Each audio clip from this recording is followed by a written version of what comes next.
Okay, are you buying the Boo Carter thing? Do you think he's really going to play significantly on offense, or is this just something to keep him happy that they do in spring practice? Because I always have my doubts of things that come out in spring practice and storylines. The most notorious is the David Yanceys of the world. Do you remember him? Name sounds familiar. Yeah. I mean, he was a running back who literally ran for 15,000 yards in spring camp, but it was just because they didn't want to get their other running backs hurt. That's the worst one. We'll hear about a third string running back before long having a fantastic spring. We're not going to jump all over that because we've got experience. Another one was Michael Stewart, I believe his name was actually went to Hawaii and had a big career. I'm not buying the Boo Carter thing. I don't think he'll be a real factor in the fall. So let's define real factor. Catch 20 passes. You want to put 19 and a half as the over under? Yeah, and I'm going over. No chance. No chance. Nope, I'm totally going over. And I will tell you why. I will tell you exactly why. I'll say this. We're right. We have experience, so we don't fall for things in the spring. But Dave, your experience is working against you, my friend. It belies me. Yes, your experience belies you. You are just like how, I don't know if you guys know the Titanic story, but the reason it crashed into the iceberg is because the captain's 27 years of experience told him he'd see an iceberg this far out. The problem was he had never driven a ship that fast, that big. So your experience belies you here, because the problem... All I remember about that movie is the nudity. Go ahead. I wasn't talking about the movie. I was talking about the actual story. Oh, okay. Yeah, and how it happened. Well, there was nudity on the ship, I'm sure. Oh, absolutely. I'm sure there was more. I'm sure there was more nudity as the ship went down. It was just probably, frozen. Anyways, what's happening now though is different, because Boo, we know now, hit the transfer portal in the offseason based on reports. He did not hit the transfer portal date, or he did not threaten the transfer portal. I'm sorry, he threatened it. He didn't hit it, but he didn't threaten the transfer portal for more money. He threatened the transfer portal for more reps to play both sides of the ball. So this is a threat by Boo Carter. Put me on offense or I'm out. Here's the thing. You're saying that they could lie to Boo Carter and we'll give you some work in the spring, but then come fall in the season, we'll just break our promise to you. Now, here's the issue with that. And I love what Dylan's saying. Paint me like one of your French girls. Very well played, Dylan. Okay. Here's the issue with that, Dave, and this is the big one. You can transfer mid-season now. There's no laws on tampering mid-season. So wait, are you telling me he's not going to go into October? Let's say Tennessee, worst case scenario is 2-2, losses to Syracuse and Georgia going into October, and he has 0 catches. He's not going to up and transfer. 2-2, 4 games. He can redshirt. He can transfer and redshirt. He can keep his redshirt. Yeah, he's out. He's out if he has 0 catches through 4 games this year. That is he insane. is gone. That he is insane. Gone. So yes, Boo Carter is absolutely gone if he has 0 catches. But actually, that should be our poll. Is Boo Carter gone if he doesn't have 20? I'll say this: is Boo Carter gone if he doesn't have 10 catches by October? Okay, change the poll question, throw it up there. Are you worried about Nico's leadership? 58% say no, he can handle it. 42% say no, he's too quiet. I will say this. The one thing that plays into your favor is I think Tennessee needs him, because the wide receiver room is so thin. And we'll get into a discussion here in a moment. What's the bigger concern, Tennessee's wide receivers or Tennessee's offensive line? But the wide receiver group is thin. I mean, if Mike Matthews twists an ankle, then where does Tennessee go? Maybe Chris Brazzell lives up to my expectations. I had incredibly high expectations seeing him run around in practice and such, but I don't have the same expectations I did. So our poll question is up there. Is Boo Carter gone if he doesn't have 10 catches by October? Okay, go ahead and vote no. That's insane. I mean, he's a local in-state kid. There is some loyalty. And besides that, he wouldn't get the remainder of his NIL money. He pushed Squirrel. Yeah, but Boo Carter could go somewhere else. Deion Sanders could offer him some NIL money. Boo Carter could give Deion. He almost went to Colorado. Remember that? Well, and I thought he just flirted. He was flirting with them, but we do know that the flirt was probably some NIL negotiations, that he was always staying at Tennessee. We reported he was staying at Tennessee, but we know Colorado wanted him badly. Okay. Travis Hunter's gone. we know that Boo had some leverage. And you don't think Colorado wants another Travis Hunter? And you don't think Boo could give Deion a call and say, Coach Prom, you want to play me both sides? And here's the thing about Deion Sanders, too, that's different from Hypo or a bunch of other people. Can we say this much about Deion? Whatever you think about his showmanship or his issues or whatever, Deion's not a liar, is he? In the media. That is one thing he is not. No. And he'll tell a player straight up what he wants to do with them, won't he? Yeah, I think he's got that confidence. But I just this to me just reeks of a please don't transfer. We'll play you on both sides because you ask. I mean it. But they're going to have to play him on both sides then. Now, as far as his cockiness, I think the wide receiver room needs a little bit of it. I do too.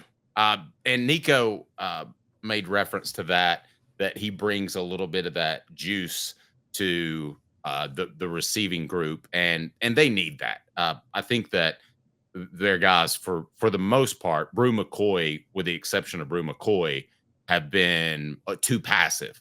I think Boo Carter just being in that room helps. I don't care if he catches one pass or 100 passes this fall.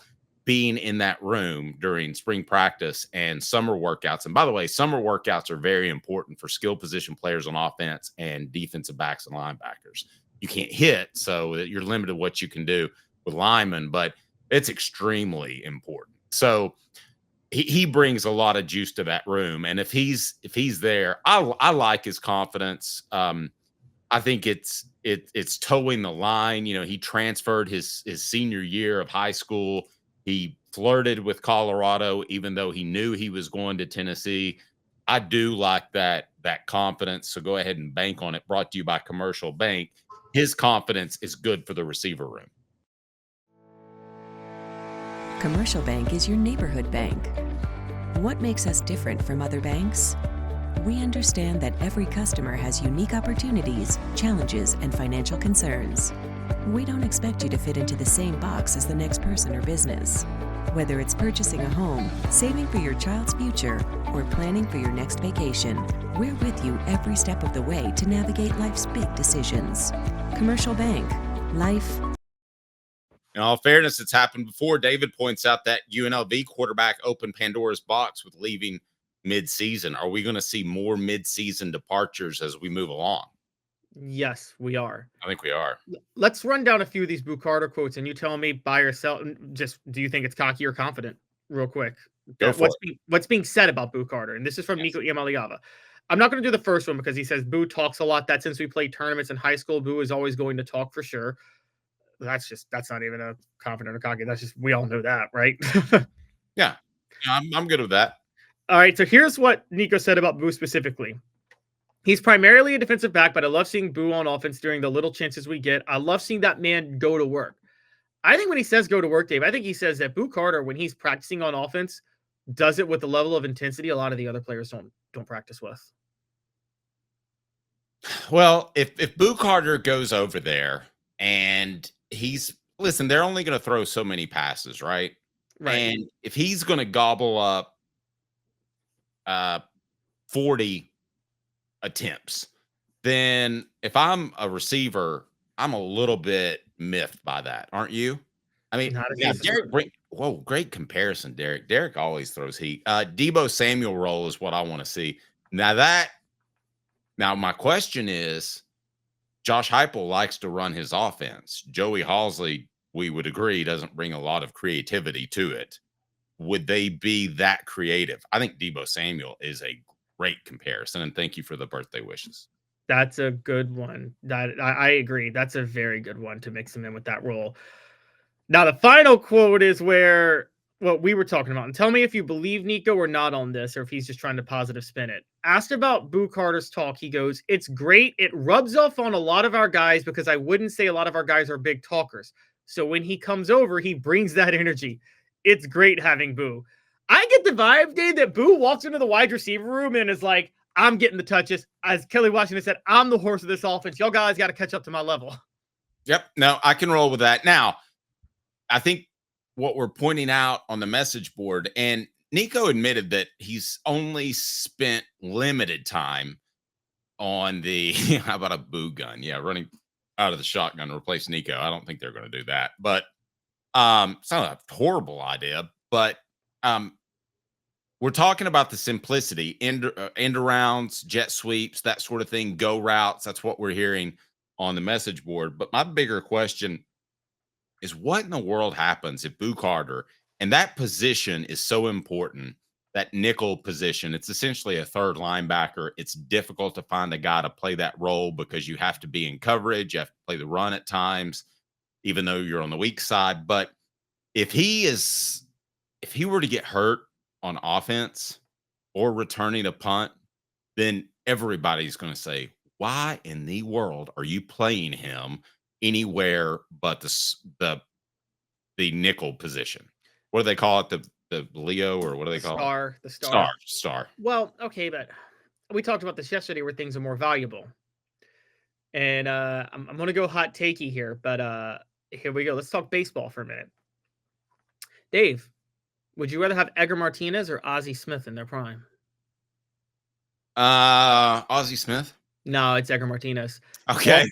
Ozzie Smith is an elite shortstop, the best defensive shortstop of all time. I'll take the offense in an everyday hitting lineup over elite defense. The difference in and tell me if I'm wrong on this. The difference in nickel, I think, is on the margins. Whereas the difference among great receivers is much more significant because of how much better they can be. And I think Boo Carter can just be much more effective on offense. Like I talked about yesterday, the Yankees decided to move Babe Ruth to the outfield because they wanted him to hit every single day because they felt he was more valuable as a hitter than a pitcher. And I think that's the idea of putting Boo Carter on offense. And I love what David is saying. If Boo has 500 yards, 4 or 5 TDs of total offense between offense and punt returner, that is star impact. Totally agree. I will also say that I'm going to add this point. We talk about cockiness and leadership and talking a big game.